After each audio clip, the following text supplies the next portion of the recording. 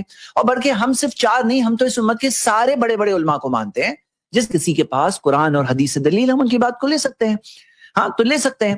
اور کیا یہ جو انہوں نے کہا کہ میں بغیر دلیل کے نہیں مانتا, کیا یاد نہیں آپ کو کووڈ ویکسینز کے ٹائم پر کیا لوگوں نے ایفیکسی ریٹس چیک کر کے بھائی کون سی ویکسین اچھی ہے, کو ویکسین اچھی ہے یا اسپوٹنک اچھی ہے, کیا یہ سب ساری ڈسکشنز ہوتے تھے. تو اس کے اندر ایک حد تک تحقیق تو ہوتی ہے.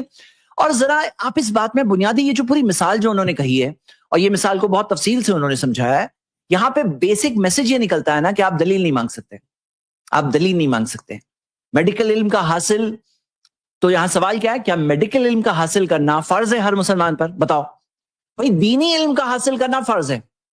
دونوں میں فرق ہوا کہ نہیں ہوا کہ میڈیکل علم حاصل کرنا کیا فرض ہے؟ نہیں ہے فرض, نہیں ہے فرض. لیکن دینی علم حاصل کرنا فرض ہے. یہاں پر جس کو نہیں بھی پتا ہے ہم اسے ابھارتے ہیں کہ تم علم حاصل کرو, تم سیکھو. ہاں, جو شیخ کفایت نے جو ذکر کیا کہ 3 کیٹیگری ہوتی ہے, تو جو شخص بغیر دلیل کے وقتی طور پر معتبر علماء کی بات مان رہا ہے, اس کو بھی کیا ابھارا جائے گا کہ تم دوسرے علم حاصل کرو, سیکھو, ان کے دلائل کو سمجھو, علم حاصل کرو, فرض ہے. ہاں, تو یہاں پر علم حاصل کرنے ابھارا جاتا ہے, یہ صحیح بات ہے. اب وہاں پر اگر لازم کر دیا جائے کہ تم ان کے ماننے والے ہو, ان کی بات نہیں چھوڑ سکتے, کوئی دوسرے, اب دیکھو کیا ہوتا ہے, ڈاکٹرز میں لوگ جاتے ہیں الگ الگ ڈاکٹرز کے پاس, معلوم کرتے ہیں, کیوں؟ کیونکہ ان کے اندر انٹرسٹ ہوتا ہے کہ وہ صحیح طور پہ اپنا علاج کرائیں. ہاں, اور آپ خود بتاؤ کہ یہی عام آدمی, یہی عام آدمی اگر شرک کا مسئلہ ہو, شرک کر رہا ہے, تو کیا ہم یہ کہیں گے کہ تم عام آدمی ہو, تمہیں کچھ سمجھ میں نہیں آئے گا؟ ہم تو یہ کہیں گے کہ بھائی نہیں, عام آدمی ہو تو کیا ہو, علم حاصل کرو, شرک سے بچو. یہی عام آدمی اگر بدعت کر رہا ہے تو ہم کیا کہیں گے, عام آدمی اس کو کچھ سمجھ میں نہیں آئے گا. تو نہیں, ہم کہیں گے نہیں, عام آدمی ہو تو کیا ہوا, علم حاصل کرو, بدعت سے بچو, سنت کی طرف آؤ. پھر یہ کیوں ہوتا ہے کہ فقہی مسائل کے اندر وہ عام آدمی کو ایسے بتایا جاتا ہے, وہ سیکھ ہی نہیں سکتا, اس کے اندر کوئی علم ہی نہیں ہے, وہ سمجھ ہی نہیں سکتا. اب وہ ڈاکٹر والی مثال لا کر کے بتائی جا رہی ہے بات کہ ڈاکٹر کی کیا وہ ڈاکٹر دے گا, اور بعد میں وہ 2 گھنٹے کی جو بات ہے کوئی پی ایچ ڈی تھیسس بنانے کی بات نہیں ہے. بھائی کچھ بیسک دلائل وہاں پہ بھی دیے جاتے ہیں.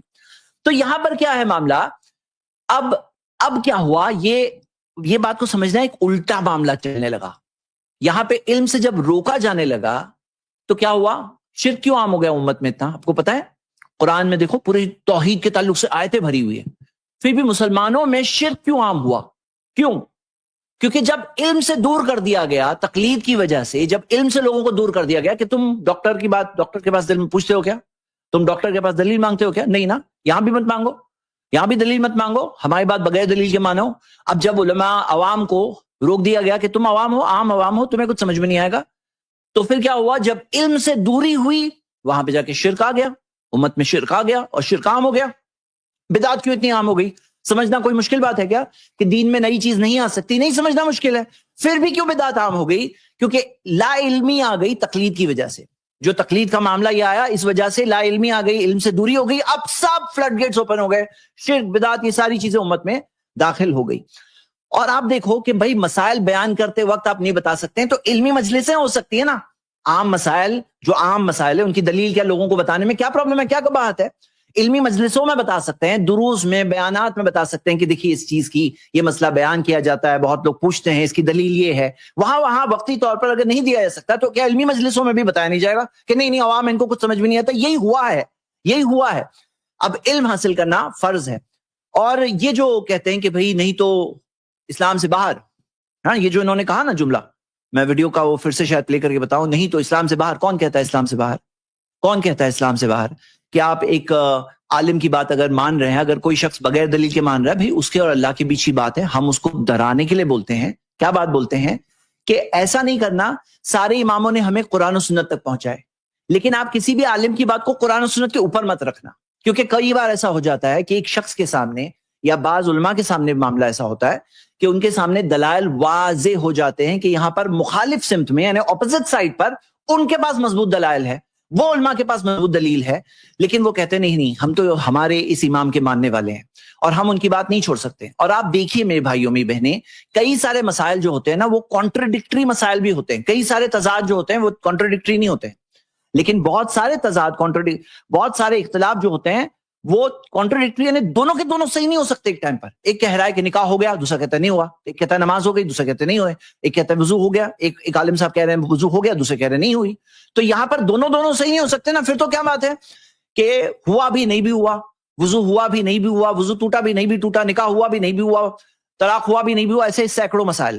اب یہاں پر ہمیں بات سمجھنا ہے کہ جو لوگ لازم پکڑ لیتے ہیں کہ ہم اپنے امام کی بات نہیں چھوڑیں گے, پھر کیا ہوتا ہے وہ قرآن و سنت کے اوپر جیسے کر دیتے ہیں. اب یہاں جا کے بات آتی ہے کہ اتخذوا احبارهم ورهبانهم اربابا من دون اللہ, کہ جو یہود و نصارہ کے بارے میں بات ہے کہ انہوں نے اپنے پادریوں کو, اپنے عالموں کو, درویشوں کو رب بنا دیا. کیسے رب بنا دیا؟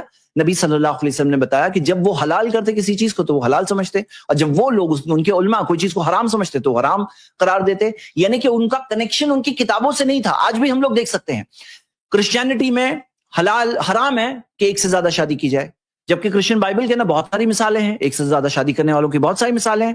اب یہاں معاملہ کیا ہے؟ یہاں بنیادی بات یہ ہے کہ ان کا ڈسکنیکشن ہو گیا ہے. ان کے علماء, ان کے پادری, ان کے رہبان, یہ لوگ ہیں جو ان کی شریعت کو بناتے ہیں, ان کے لیے حلال و حرام کو بناتے ہیں. لیکن ہمارے یہاں ہمارے علماء اکرام نہیں بناتے, علماء اکرام پہنچاتے ہیں. یہاں پہ دینے والا حلال و حرام اللہ تعالیٰ ہے. تو یہ چیز ڈرانے کے لیے بات ہے. لیکن یہاں پہ یہ جو بات سامنے رکھی گئی بنیادی بات وہ یہ ہے کہ ہمیں سمجھنا یہ ہے کہ جو اس طرح سے ان مثالوں کے ذریعے لوگوں کو دلائل سے, تحقیق سے دور کیا جاتا ہے, یہ ہے اصل میں بہت بڑا پرابلم. جی شیخ سرفراز بھی ہے یہاں.